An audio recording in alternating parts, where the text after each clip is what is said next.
Setelah menunjukkan lokasi sumur maut yang digunakan komplotan G30 SPKI untuk menyembunyikan jenazah 6 jenderal pimpinan teras Angkatan Darat dan 1 perwira pertama TNI AD yang dibunuh, opsir polisi Sukitman tak lagi ada di lubang buaya. Mengutip buku, Kunang-Kunang Kebenaran di Langit Malam, Sukitman tidak lagi diikutkan saat pengangkatan jenazah dari dasar sumur dilakukan. Jadi, ketika jenazah para jenderal korban penculikan itu diangkat, Sukitman sudah tak ada lagi di lubang buaya. Lalu di mana Sukitman berada setelah dia menunjukkan sumur maut lubang buaya tersebut? Mengutip buku, Kunang-Kunang Kebenaran di Langit Malam, pada malam hari, ketika proses pengangkatan jenazah mulai dilakukan dengan peralatan seadanya, Sukitman dibawa Komandan Resimen Para Komando Angkatan Darat, RPKAD, Kolonel Sarwo Edi Wibowo ke markas Kostrad. Sukitman dibawa ke Kostrad untuk bertemu dengan Pangkostrat Maijen Soeharto. Di Kostrad, Sukitman sempat menghadap Maijen Soeharto. Selesai dari Kostrad, Sukitman kembali dibawa Kolonel Sarwo Edi dengan pengawalan ketat dari pasukan RPKAD.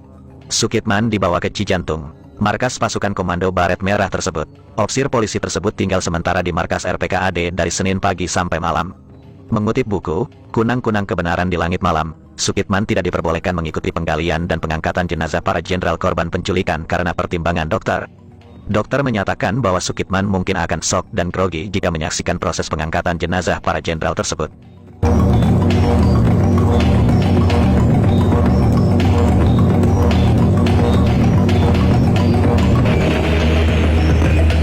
Kemudian, ketika seluruh jenazah korban pembantaian telah diangkat dan dibawa ke Rumah Sakit Pusat Angkatan Darat Gatot Subroto, Jakarta, Sukitman dijemput dari markas RPKAD di Cijantung, Jakarta Timur untuk mengikuti iring-iringan mobil jenazah. Setelah itu, Sukitman dibawa ke Jalan Lembang. Baru kemudian pada Selasa pagi, Sukitman diperiksa di Guntur, markas polisi militer. Nah, saat di markas tentara itu, Sukitman melihat sejumlah anggota pemuda rakyat dan gerwani yang telah ditangkap. Ada yang berlumuran darah, ada juga yang telah tewas. Setelah dari Guntur, masih pada Selasa malam, Sukitman dibawa ke markas Kodam. Dari Kodam, Sukitman kemudian diantarkan ke markas Cakrabirawa. Baru pada hari Rabu Sukitman dikembalikan ke tempatnya bertugas sebagai agen polisi di Seksi 8 di Jalan Wijaya, Kebayoran. Di buku yang sama, Ajudan Letjen Ahmad Yani, Mayor Subardi menceritakan pengalamannya ketika ia dan pasukan RPKAD dengan dipandu Sukitman mencari lokasi sumur maut di lubang buaya. Menurut Mayor Subardi dalam kesaksiannya, ketika mencari sumur maut itu, tim pencari memang mengandalkan ingatan Sukitman. Petunjuk Sukitman itu yang menjadi acuan. Tetapi betapa tak mudahnya mencocokkan keterangan opsir polisi itu dengan kondisi nyata di lapangan. Di tengah hutan karet tersebut, ada beberapa rumah. Sukitman ingat, di sekitar salah satu bangunan inilah para jenderal disekap dan dihabisi.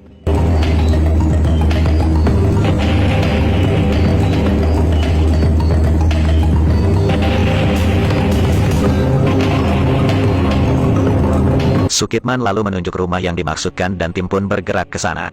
Namun muncul persoalan, tak terlihat satu lubang sumur pun di situ. Di sekitar rumah, terutama pada bagian belakang dan samping, hanya ada hamparan tanah datar dengan bekas-bekas roda truk yang jelas dan mencolok.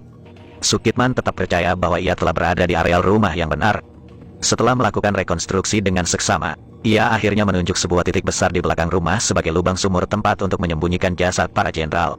Mayor Subardi secepatnya bertindak, bersama dengan tim pencari lainnya ditusuk-tusuknya titik itu dengan tongkat, juga dengan bayonet, tetapi hasilnya mengecewakan. Yang terasa berbenturan dengan alat adalah sepetak tanah yang keras. Jika tempat itu adalah bekas lubang sumur, rasanya sudah pasti tidak akan seperti itu. Tetapi lembek dan mudah, ambles ke bawah bila ditekan. Dihadapkan pada hasil yang tak masuk akal ini, Mayor Subardi pun jadi sanksi. Mayor Subardi sempat meragukan keterangan Sukitman.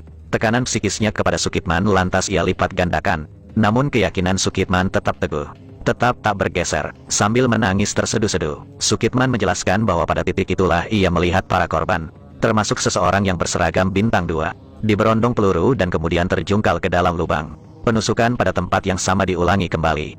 Kali ini Mayor Subardi berusaha lebih keras. Demikian pula Sukitman dan beberapa orang lainnya. Tongkat-tongkat ditusuk-tusukkan, tangan-tangan dikeruk-kerukkan. Hasilnya cukup memberi harapan. Pada kedalaman 5 cm, diketahuilah bahwa rasa keras yang muncul pada percobaan pertama ternyata tidak berasal dari lapisan tanah sebagaimana yang diduga sebelumnya, tetapi dari papan-papan bekas peti peluru.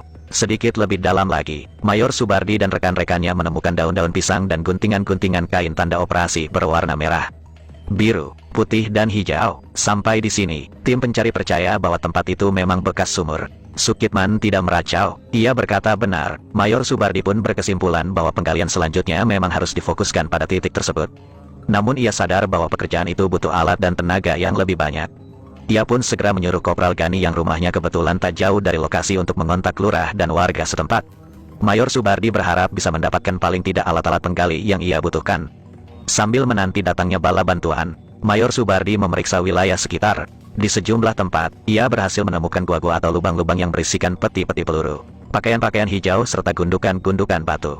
Di lereng kali dan petak tegalan, dilihatnya sejumlah lubang galian. Mayor Subardi berpendapat, lubang-lubang ini tampaknya sengaja dibuat untuk menyesatkan situasi dan kondisi yang sebenarnya. Di sekitar wilayah yang ia periksa, terdapat kawat-kawat berduri untuk latihan dan menembak. Beberapa saat kemudian, Kopral Gani tiba kembali di lokasi. Bersamanya ada lurah dan 4 penduduk. Alat-alat yang mereka bawa terdiri dari 2 cangkul, 1 sekop dan 1 ember. Dengan alat inilah penggalian dimulai lagi pada sekitar pukul 13, di kedalaman 2-3 meter. Tanda-tanda semakin meyakinkan bahwa tempat itu memang bekas sebuah lubang sumur.